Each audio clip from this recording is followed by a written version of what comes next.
Hello बच्चों, last videos में हमने डिस्कस किया था differential equation of second order को हम कैसे सॉल्व करते हैं। कई मेथड्स सीखे थे उसमें। इसमें से हमने सबसे पहली वीडियो जो कराई थी, इसमें पहला मेथड कराया था कि हम पार्ट ऑफ सीएफ निकालते थे। तो उस मेथड के कुछ क्वेश्चंस को हमने यहाँ पर नोट किया है, तो आप उस वीडियो को भी जाकर देखें।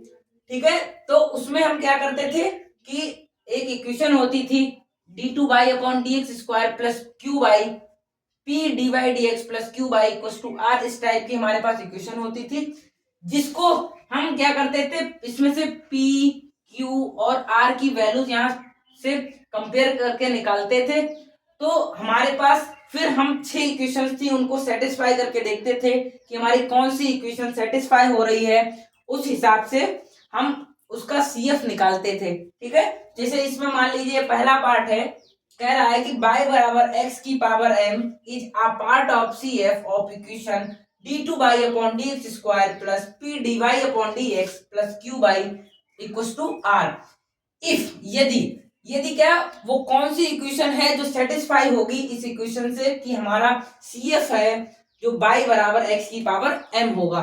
तो हमें ध्यान है कि ये किस इक्वेशन थी, कि थी m-1 plus M P X plus Q N square बराबर 0।